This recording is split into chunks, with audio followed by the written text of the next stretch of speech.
Hello students, welcome back to computer science exam crack channel. जैसा कि आप जानते हैं कि हमने लास्ट लेक्चर में एरर डिटेक्शन और करेक्शन टेक्निक्स के बारे में डिस्कस किया था।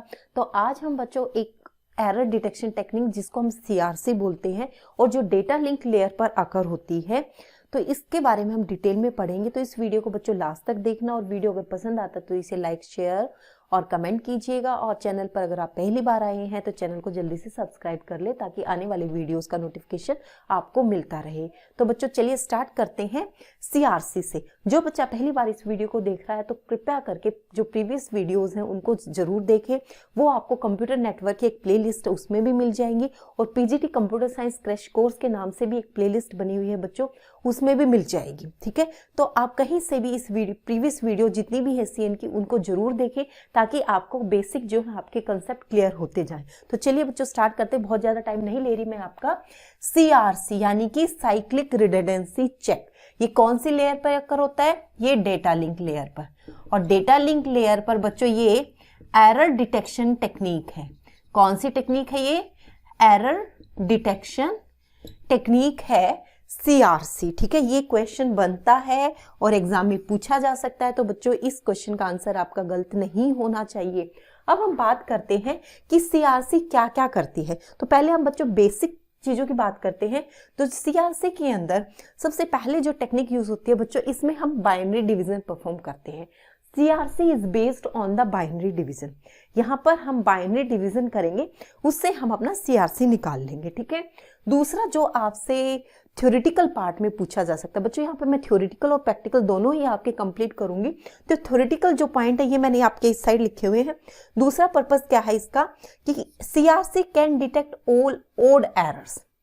इवन नंबर ऑफ एरर्स होते हैं आपके, ओड नंबर ऑफ एरर्स होते हैं, जिसमें ओड पैरिटी वाले। ठीक है, तो सारे के सारे ओड पैरिटी वाले एरर्स को ये डिटेक्ट करने में आपकी हेल्प करेगा और सिंगल बिट एरर्स को। ठीक है, उसके बाद बच्चों ये बर्स्ट बिट एरर में भी आपकी हेल्प करेगा। बर्स्ट बिट एरर में किस तरीके से हेल्प करेगा ये? Burst bit error of length equal to polynomial. कितनी लेंथ तक ये आपकी एरर्स को आइडेंटिफाई करने में हेल्प करेगा। तो बच्चों जितनी पॉलिनोमियल की लेंथ होगी ना, पॉलिनोमियल के इक्वल जो लेंथ बनेगी आपकी बर्स्ट की, उसके इक्वल ये आपको एरर्स को आइडेंटिफाई करने में आपकी हेल्प करेगा। तो बच्चों अगर आपको single bit, burst bit, even, odd errors के बारे में देखना तो प्लीज प्रीवियस वीडियो को जरूर देखें ताकि आपको ये कॉन्सेप्ट क्लियर हो जाए। अब देखिए बच्चों, मैं इस पहले तो ये वाला जो पॉइंट है इसको क्लियर कर देती हूँ। ये वाला क्लियर है कि यहाँ पे ऑड पैरिटी के लिए काम करेगा ये। ठीक है, और सिंगल बिट में आपकी इवन और ओड दोनों आ जाती है। ठीक है, जहां पर एक सिंगल बिट में ही प्रॉब्लम होती है वो चीज। ठीक है, बर्स्ट बिट के अंदर इसने कहा कि burst bit error of length equal to polynomial. Let's say ये आपके पास ना पॉलिनोमियल गिवन है। ठीक है, और जो बच्चों पॉलिनोमियल की हाईएस्ट पावर होती है ना, यहाँ पर पॉलिनोमियल की हाईएस्ट पावर क्या है? 3 है। तो ये जो बर्स्ट बिट एरर निकालेगा 3 बिट्स तक ये एरर्स को आइडेंटिफाई करने में हेल्प करेगा। इसलिए मैंने यहाँ पे लाइन लिखी थी इक्वल टू पॉलिनोमियल। अगर ये x raise to power 4, x raise to power 3, x plus 1 इस तरीके से, तो हाईएस्ट पावर इसकी 4 है तो ये 4 लेंथ तक निकालेगा। ठीक है, अगर इसकी हाईएस्ट पावर आपकी 5 आती है तो इसकी लेंथ बर्स्ट की क्या लेंथ हो जाएगी? 5 हो जाएगी। तो इस तरीके से ये आपकी बर्स्ट एरर्स को भी आइडेंटिफाई करने में हेल्प करता है। तो क्वेश्चन बन सकता है ये वाला, तो इसको आपको ध्यान रखना है। जो हाईएस्ट पावर होगी आपके पॉलिनोमियल की उतनी ही लेंथ आपके बर्स्ट एरर की होगी, नंबर ऑफ बिट्स की होगी या लेंथ की होगी। ठीक है, अब इतना आई थिंक क्लियर हो गया होगा। अब हम बात करते हैं बच्चों सीआरसी के बारे में। सीआरसी हम किस तरीके से कैलकुलेट करते हैं। अब देखिए हमारे पास एग्जाम्पल क्या है कि आपके पास ये बिट है, यानी कि ये मैसेज गिवन है। ठीक है, मैसेज m यानी कि जितने नंबर ऑफ बिट्स हैं वो वाली, प्लस सीआरसी का एक्चुअल में मतलब क्या? रिडंडेंट बिट, जितने नंबर ऑफ रिडंडेंट बिट हैं। तो टोटल जो इनका कॉम्बिनेशन होता है ना बच्चों, तो टोटल बिट कितनी होती है इसके अंदर? m plus r। m मतलब आपकी जो एक्चुअल जो मैसेज में बिट है वो वाली। ठीक है, और R आपकी रिडंडेंट बिट होंगी। अब रिडंडेंट बिट को हम निकालेंगे कि कैसे निकालते हैं बच्चों। अब देखिए आपके पास ये गिवन है, आपको ये नहीं पता कि आपको डिवाइड किससे करना है, बट डिवाइड करने के लिए आपको यहाँ पे पॉलिनोमियल गिवन है, ठीक है। दोनों ही तरीके से गिवन हो सकता है बच्चों, ये बाइनरी फॉर्म में भी आपको यहाँ पर डिविजन मिल सकता है और आपको पॉलिनोमियल फॉर्म में भी मिल सकता है। अगर आपको पॉलिनोमियल फॉर्म में गिवन है तो आप इसका इजीली आप इसका डिवीजन निकाल सकते हो। कैसे निकाल सकते हो? इनके सिर्फ कोफिशिएंट निकालने हैं आपको, जैसे x raise to power 4 into 1 plus 1 into X raise to power 3। अगला आपका x रेज टू पावर 2 नहीं है, 0। फिर आपका x रेज टू पावर 1 नहीं है तो 0 आ जाएगा। फिर आपके पास आ जाएगा बच्चों ये 1 into X raise to power 0, ठीक है। ये आपका इसका कोफिशिएंट निकल जाएगा। तो ये आपका क्या हो जाएगा 1 1 फिर 0 फिर ये वाला 0 और फिर ये 1। तो इस तरीके से बच्चों आप डिवीजन निकाल सकते हो इजीली, अगर आपको पॉलिनोमियल में गिवन है तो, ठीक है। और अगर बाइनरी में गिवन है तो इजीली कोई प्रॉब्लम ही नहीं है। एक चीज और मैं बता दूं बच्चों, यहां पर तो मैंने ये डिवीजन निकालने के लिए आपको ये फॉर्मूला बता दिया है। इसी तरीके से अगर आपको मैसेज भी जो है पॉलिनोमियल में गिवन होगा तो भी आपको उसके कोफिशिएंट निकालने पड़ेंगे। दोनों तरीके से ही आपको प्रैक्टिस करनी है बच्चों। एग्जाम में क्वेश्चन आपसे किसी भी तरीके का पूछा जा सकता है, ठीक है। तो आपको दोनों तरीके से आप निकाल सकते हैं, ठीक है। अब हमारे पास क्या आ गया, आपके पास डिविजर आ गया 1 1 0 0 1, ठीक है। क्या डिविजर है, मैं यहां पर लिख दूं इसको 1 1 0 0 1, ठीक है। तो इस तरीके से आप डिवीजन निकाल लेंगे, ठीक है। अब बच्चों आपको क्या करना है, आपको रिडंडेंट बिट ऐड करनी है। आपके पास पॉलिनोमियल था ये x रेज टू पावर 4 3 और 1, ठीक है। अब आपको क्या करना है बच्चों, जो आपका पॉलिनोमियल अगर गिवन है, ध्यान से सुनना इस बात को, अगर पॉलिनोमियल गिवन है तो जितनी हाईएस्ट पावर है ना, इतनी यहां पर आप रिडंडेंट बिट ऐड कर दो। यानी कि 4 हाईएस्ट पावर है तो 4 बिट आपने ऐड कर दी, ठीक है। एक बात हुई। दूसरी बात क्या है कि अगर आपको ये पार्ट गिवन नहीं है, आपको डिविजर गिवन है, डिविजर गिवन है तो इसकी लेंथ क्या है 5 है, तो आपको 5 - 1 करके करना है, ठीक है। तो आपको दोनों तरीके से याद करना बच्चों। अगर पॉलिनोमियल गिवन है तो रिडंडेंट बिट कितनी ऐड होंगी, जो आपकी हाईएस्ट पावर है उतनी आपकी रिडंडेंट बिट ऐड हो जाएगी। और अगर आपको डिविजर गिवन है तो उसमें आपको -1 कर लेना है बच्चों, और उतनी ही आपकी नंबर ऑफ बिट जो है लास्ट में आप अपेंड कर देंगे। क्लियर? अब देखो, अब आपको यहाँ पे इसके साथ डिवीजन परफॉर्म करना है। तो बच्चों यहाँ पर जो हम डिवीजन परफॉर्म करेंगे ना, हम एक्सोर ऑपरेशन करेंगे। कौन सा ऑपरेशन करेंगे? XOR operation. बहुत ही आसान तरीका है बच्चों, और मोस्ट ऑफ द टाइम बच्चे इस क्वेश्चंस को निकाल लेते हैं, बट अगर आप जल्दबाजी नहीं करोगे तब ये क्वेश्चन जो है आपका बिल्कुल ठीक होगा। बहुत ही आसान सा मेथड है। अब देखो आपको क्या करना है, आपको एक चीज और बता दूं कि हमेशा आपको 1 से स्टार्ट करना है। अगर यहाँ पर 0 है और यहाँ पर 1 है तो आप सेकंड नंबर से स्टार्ट कर सकते हो, ठीक है, सेकंड डिजिट से स्टार्ट कर सकते हो, बट लीडिंग बिट आपकी क्या होनी चाहिए? 1 होनी चाहिए। एक पॉइंट ये आपको ध्यान रखना है। दूसरा क्या है कि हमारे पास तो 1 है ही, तो हम क्या करेंगे 1 1 0 0 1 इस तरीके से लिख लेंगे।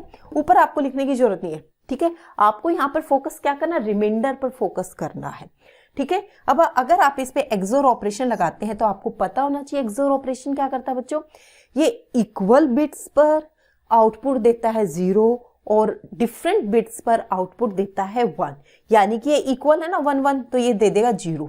ये भी यहाँ पर भी 0, बट ये 1 और 0 ये डिफरेंट है तो ये यहाँ पर 1 कर देगा।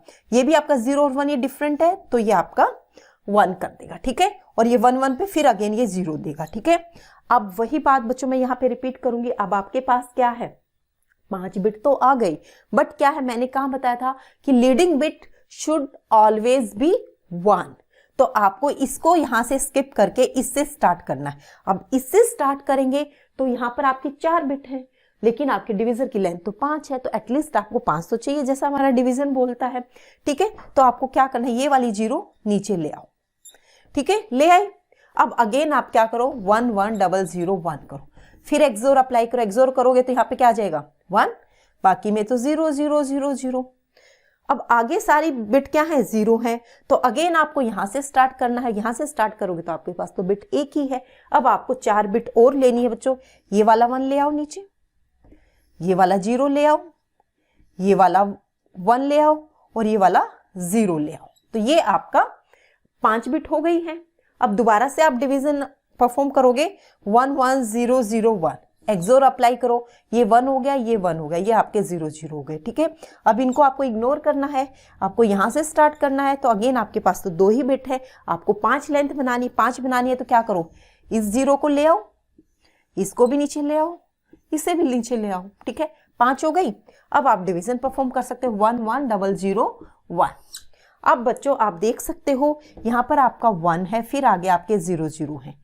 अगेन फिर आपके पास क्या, एक लास्ट बिट जो बची है वो 0 ही बची है, इसको भी आप यहाँ पर नीचे ले आए हो। अब आपका क्या हो गया, यहाँ पे 1 0 हो गया, ठीक है। अब आपको क्या करना है, अब यहाँ पर जो बच्चों हम ऐड करेंगे ना, ये आपकी रिडंडेंट बिट आ गई है। अब आपको क्या करना है, यहां से लेकर यहां तक, ठीक है। आपको पता है कि लास्ट 4 बिट जो रिडंडेंट है, स्टार्टिंग में तो हमने 0 मान लिया था उनको। जब हम सेंडर एंड से डाटा भेजेंगे रिसीवर के पास, तो आपको जो रिडंडेंट बिट ऐड करनी वो क्या होनी चाहिए बच्चों, आपके होनी चाहिए 0 0 1 0, यानी कि आपको यहां पर ये 1 0 कर दोगे ना, तब ये आपका एक्चुअल जो है मैसेज बनेगा। आई होप क्लियर हो गया। मैंने क्या किया था, स्टार्टिंग में 4 0 लगा दिए थे, उसके बाद जो भी मेरा रिमाइंडर आया वहां पर मैंने इसकी टोटल लेंथ काउंट की, और LSB से काउंट करना, यहां से लास्ट लिस्ट सिग्निफिकेंट बिट से, इधर से आपको लिखना शुरू करना है 0 1 0 0। तो इस तरीके से आप यहां पर लिख देंगे, ये वाला आपका रिडंडेंट पार्ट हो गया, ठीक है, और ये आपका एक्चुअल मैसेज हो गया, ठीक है। तो अब आप मैं यहां पर लिख दूं, क्या बन गया हमारा 1 0 1 0 1 0 1 0 1 0। 10 बिट होनी चाहिए बच्चों हमारी, 1 2 3 4 5 6 7 8 9 10, 10 तो आपका एक्चुअल मैसेज है, प्लस क्या है 4 आपकी रिडंडेंट बिट है ये वाली। तो ये M है और ये आपका R है। तो टोटल नंबर ऑफ बिट जो है बच्चों आप जो भेज रहे हो रिसीवर को, तो वो आप 14 बिट भेज रहे हो, और 14 बिट में क्या भेज रहे हो, ये वाला मैसेज भेज रहे हो, ये प्लस नहीं लगाना आपको, ठीक है। तो ये वाला मैसेज जो है आप यहाँ पर रिसीवर एंड पर भेज रहे हो। तो ये बहुत ही CRC था, आसान तरीका था। अब क्या करेगा रिसीवर, ठीक है, आपने तो अपने सेंडर एंड से रिडंडेंट बिट ऐड कर दी है, और अब रिसीवर क्या करेगा बच्चों, रिसीवर को जैसे ही ये डाटा मिलेगा, ठीक है, अगेन वो क्या करेगा, इस डाटा को इससे डिवाइड करेगा, ठीक है। अब ये मैं रिसीवर एंड पे लिख रही हूं, ठीक है। अब फटाफट से हम क्या करेंगे, रिसीवर एंड तक ये डाटा पहुंच चुका है, अब रिसीवर क्या करेगा, इससे फिर डिवाइड करेगा। अगर रिमाइंडर 0 है तो उसने एक्यूरेट डेटा को रिसीव किया है, नहीं तो एरर है, ठीक है, क्योंकि एरर डिटेक्शन कोड है हमारा ये। तो यहाँ पर फटाफट से हम उसी तरीके से डिवीजन परफॉर्म करते हैं। ये लिखा मैंने, ये मेरा 0 आ गया, ये मेरा 0 आ गया, ये 1 आ गया, ये 1 आ गया, ये मेरा 0 हो गया, ठीक है। उसके बाद 4 है, ये मैंने वाली 0 ली। अब उसके बाद अगेन मेरे पास ये वाला है, यहाँ पे मैंने 1 लिखा बच्चों, बाकी सारा 0 0 हो गया, ये इग्नोर कर देंगे। उसके लिए मुझे क्या चाहिए, 4 बिट और चाहिए, ये 0 हो गया, ये 1 हो गया, और ये आपका 0 हो गया, ठीक है, 5 बिट हो गई।